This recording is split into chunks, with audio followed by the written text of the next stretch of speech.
Bonjour à tous, nous sommes jeudi 9 avril. Je vous retrouve pour cette nouvelle vidéo pour vous parler encore du confinement.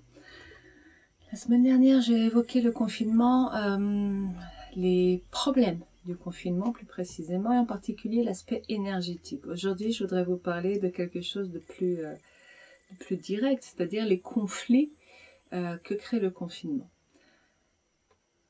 Pour faire une synthèse de ce que je vous ai dit la semaine dernière, et surtout pour me permettre de réenclencher cette semaine, en fait, l'aspect énergétique, nous avons le fait de la proximité qui provoque beaucoup de choses au niveau énergétique parce qu'il y a interpénétration des auras en permanence, sachant que nous vivons dans des habitations, surtout les gens qui habitent dans les grandes villes où il y a des champs énergétiques, la Wi-Fi, les micro-ondes, la 4G, qu'est-ce qu'on a d'autre comme champ, le Linky, oh mon Dieu, quelle horreur!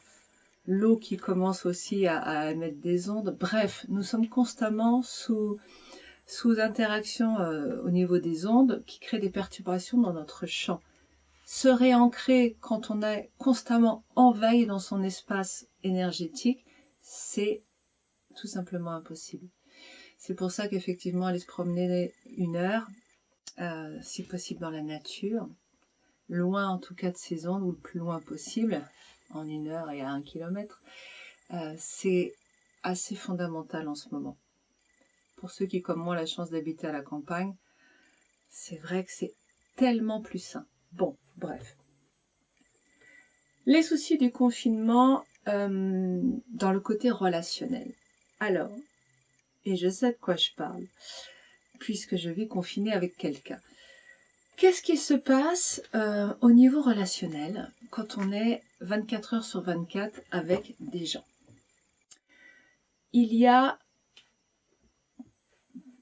Tout peut très bien se passer, bien sûr, mais il peut y avoir des conflits. Ces conflits, ils peuvent provenir de moult raisons, mais en général, ils proviennent de plusieurs. La première, les attentes sur l'autre. Notre système, alors je ne vais pas forcément refaire toute l'historique, il y a plein de vidéos qui parlent de comment on fonctionne, de notre mode de relation, mais globalement et succinctement, nous avons des attentes sur l'autre parce que nous avons été nourris par nos parents, nous avons appris à dépendre d'eux affectivement, et nous reportons notre dépendance affective sur l'autre, l'autre étant l'autorité, l'autre étant papa-maman au départ, l'autre étant ensuite l'autorité, l'autre étant les gens qui nous entourent, du plus proche au plus grand, avec d'autant plus de dépendance si nous avons des relations affectives, bref, si nous aimons les personnes. Autrement dit, quand nous sommes en famille, nous sommes... Alors, vous allez me dire, il y a des familles où on ne s'aime pas. Oui, mais il y a un lien ADN qui est inévitable et qui est très présent. La cellule familiale, cellule, c'est aussi cellule à barreaux, c'est aussi au sens biologique, la cellule, nous partageons le même ADN et quand il y en a un qui transforme son ADN, l'information se transmet à tous les autres de la famille. C'est pour ça qu'on peut aider sa famille en étant le mieux possible parce que l'ADN reçoit l'information et il y a transformation. C'est pour ça aussi que quand on ne sait pas encore se protéger, ce sont des choses que j'ai déjà dit, mais je redis, quand on ne sait pas se protéger, c'est-à-dire se centrer et revenir vraiment dans sa propre présence, s'il y a des gens de votre famille qui ont des comportements néfastes, qui boivent, qui sont dans la violence, qui vivent des expériences traumatisantes, vous recevez par votre ADN cette information et ça a des répercussions sur vous. Donc on n'est jamais vraiment coupé de sa famille, sauf, je dis bien sauf, si on est capable de se recentrer. C'est quelque chose que personnellement j'arrive à faire de plus en plus, mais pas, c'est-à-dire arriver à garder ce centrage, pas sur la durée, comme je l'expliquais dans la vidéo précédente, et pas avec tous les membres de ma famille. Il y a certaines personnes pour qui je fonctionne, je ne suis pas centrée. d'où les sources de conflit, d'où les attentes sur l'autre. Alors, quand on n'est pas centré, on a des attentes sur l'autre. Je reviens un petit peu à ce que j'étais en train de dire. Nous avons des attentes sur l'autre parce que nous avons une dépendance affective à l'autre. C'est-à-dire que nous avons appris à aimer papa, maman, à leur donner de l'attention, à faire attention à ce qu'ils disaient, à les écouter.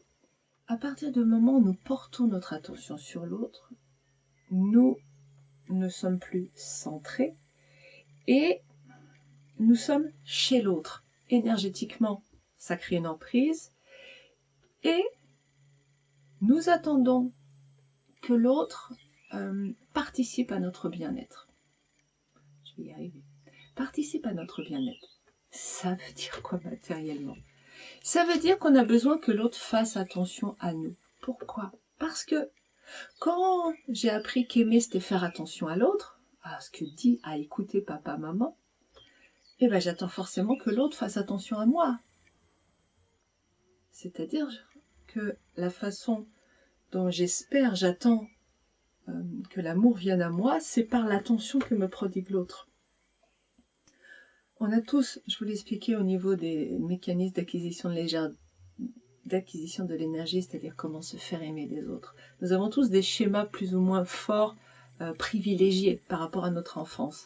Donc ce que je dis n'est pas la vérité, c'est un mode de fonctionnement, mais globalement, c'est quelque chose que nous, on a quand même, je crois, à peu près tous, cette idée qu'il faut faire attention aux autres. Donc nous attendons des gens de notre famille qui sont censés nous aimer, c'est une famille. Nous avons cette représentation de la famille comme une cellule, comme quelque chose, un lieu où on se sent bien, en sécurité, où on se doit des choses. C'est évident, on est une famille. Hein, toutes les implications, c'est très intéressant à travailler ça. Et cela crée une pression, une attente sur l'autre de participer à notre bonheur. Nous devons participer au bonheur de l'autre, il doit participer à notre bonheur. Je vous dis pas le BINS. Ça veut dire quoi? Ça veut dire que, voilà, des exemples concrets. Hein. Un déconfiné se fait à manger, l'autre arrive, voit de la vaisselle dans l'évier, va faire la vaisselle pour 2 personnes. Et qu'est-ce qu'elle attend? Des remerciements. C'est normal. Est-ce que l'autre lui a demandé de faire sa vaisselle? Non. Elle a des attentes. Je t'ai donné de l'attention, maintenant, ça veut dire que je t'ai donné de l'amour. Donc maintenant, j'attends que tu me rendes cet amour. C'est normal. Oui, parce qu'on sait inconsciemment que l'amour, c'est quelque chose qui circule. Sauf qu'on n'a pas compris que c'était quelque chose qui circulait. Ici, nous croyons que c'est quelque chose qui circule comme ça, entre les autres et nous. Mais non. L'amour, ça circule entre la terre, le ciel et nous, entre sa source, notre source et nous-mêmes. C'est quelque chose d'intérieur. Il peut y avoir, ça c'est le grand orbe, il peut y avoir un petit orbe avec les autres, mais ça, je préfère ne pas vous en parler clairement, enfin vous disant que ça c'est l'amour. Non, c'est pas l'amour. Ça c'est ce qu'on nous fait prendre pour l'amour, mais ce n'est pas l'amour. Ça a l'odeur, ça a le goût, mais ce n'est pas la qualité de l'amour. La qualité, elle est là. Donc la relation aux autres, de toute façon, c'est pas de l'amour. Quand j'ai des attentes sur l'autre, je vais être déçue.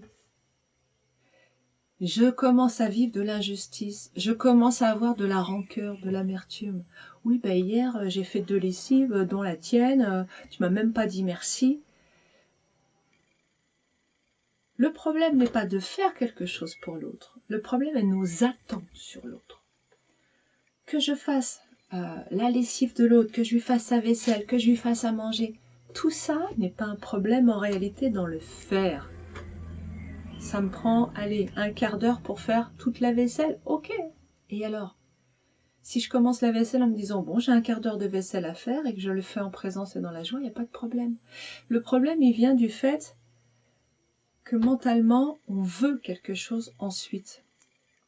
Et là, ça devient de la difficulté, ça devient de l'emprise et ça devient un problème relationnel parce qu'on va exiger quelque chose de l'autre. Nos croyances nous font fonctionner sur un mode qui nous fait croire que c'est normal. Nos attentes, c'est normal. C'est à l'autre de répondre à nos attentes. Mais c'est totalement faux. C'est un point de vue. Et c'est un point de vue qui nous fait souffrir. C'est pour ça que je dis que c'est faux. C'est vrai en réalité. Tous les points de vue sont vrais. Mais ce point de vue-là nous fait du mal parce qu'en fait, il oblige l'autre. Il est à ce moment-là dans l'obligation. Et quand vous avez des obligations du matin au soir, eh ben ça crée une tension. Et quand vous voulez quelque chose sur l'autre, sentez dans votre corps. Ça crée une tension. Et si vous vous demandez pourquoi le fait d'être confinés ensemble, les tensions augmentent, voilà la réponse. Si vous lâchez ça, le fait de vouloir quelque chose de l'autre, et que vous faites juste les choses pour vous. Pourquoi en fait je fais la vaisselle par exemple de l'autre? Parce que j'aime que ce soit propre. Ok. Si je lâche tout ce qui est hors de ça, je veux que ce soit propre, j'aime que ce soit propre. Je veux, ça veut dire on est bien dans l'ego, hein. Je veux que ce soit propre. Quand je suis dans le je veux, j'ai de la tension. C'est pas je veux que ce soit propre, c'est j'aime que ce soit propre. Ça parle à mon cœur quand c'est propre. Il y a quelque chose, ça touche à la beauté, c'est juste. Ok, ben je mets de la beauté autour de moi, c'est tout. Quand je suis je veux que ce soit propre, je vais commencer à donner des ordres à l'autre. Faut faire ci, faut faire ça. Oui, mais regarde, t'as pas rangé ça. Pourquoi tu mets ça là? Faut pas. Vous voyez, le tyran se réveille. Et ça crée des tensions.